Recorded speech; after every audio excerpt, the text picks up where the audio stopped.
You're on this bluff that's looking up the Ohio River for miles. And it comes around this bend and you can look down the Ohio for miles. And across the Ohio River is the Shawnee National Forest.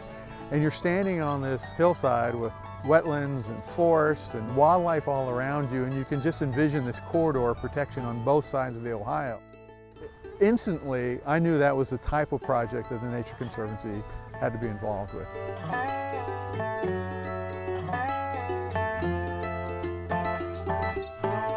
It's the big rivers because it's a great conservation project along the Ohio and Tradewater rivers. We're piecing together about 7,000 acres in 2 phases. The first phase happened about 1.5 years ago, and the second phase is happening now. It's the largest conservation project that the Nature Conservancy of Kentucky has been part of.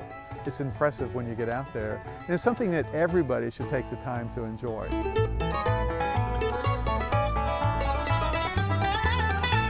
This is nature at its finest right here. You can come out, you can see a beautiful sunrise, you can spend all day, you can traverse through upland hardwood ridges, you can wind up down by the river and watch a beautiful sunset. And what you're going to see through the course of the day, wildlife is just unbelievable. Whether it's deer and turkeys, whether it's insects, it's birds, you can get lost down here. You can figure out what it's like to just get back to the basics in a true natural setting.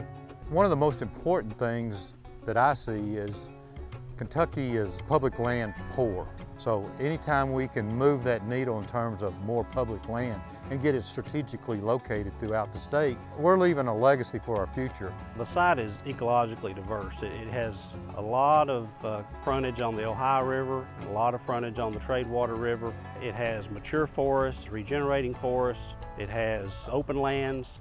So there's already a wide array of species there, everything from grassland birds like meadowlarks and bobwhite quail to eagles, hawks, tanagers. You know, the aquatic systems are pretty unique. The Tradewater River in particular is a low gradient stream, and those wetlands that are adjacent to the Tradewater also contain the endangered Indiana bat.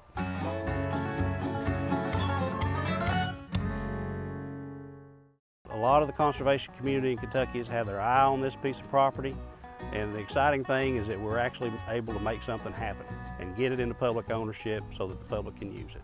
Rarely do you get in a situation where there are thousands of acres, a willing seller, and then a partnership between businesses, nonprofits, state agencies, and a federal government.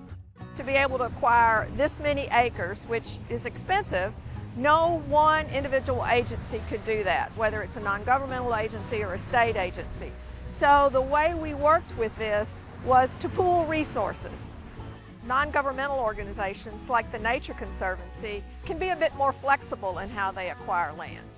And they can bring a certain amount of funding to the table, and that can help supplement what governmental funds may be available. So you work together. The river transportation industry as a whole is one of the most energy efficient and environmentally friendly ways to move goods around the country. So we're tied into that, we're a part of that. And because you have so many things that are really unique in one tract of land, makes it certainly worth keeping it around for other people to enjoy. The partnerships that lined up here and the number of them are unbelievable. I think we'll see more and more of this as we go forward. If you watch state government securing properties for the general public's best interest, I think this is really going to set the stage and the standard for how it'll be done in the future.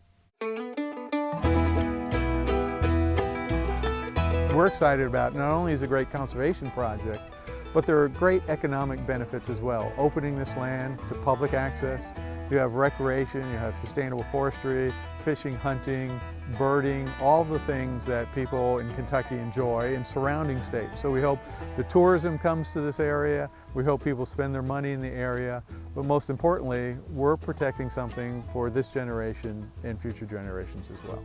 This area has been sought after, for many, many years by the general public to be able to access it and be able to see it. Now they can. And as this area is promoted a little bit, people are going to come from all over the United States and everybody's going to benefit.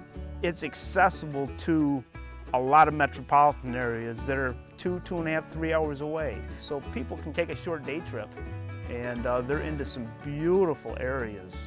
There's certainly a big boon from Wild Wing Lodge business that the area gets. And I'm sure that with the development of the recreational opportunities at the Big Rivers area, that those dollars will also trickle through the economy in much the same fashion.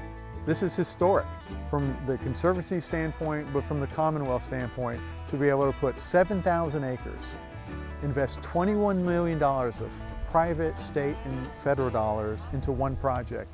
These are unique places. They're worth saving for today's generation, for tomorrow's generation, and they provide an economic return. So we think that's a great model and one that people will appreciate and we can replicate.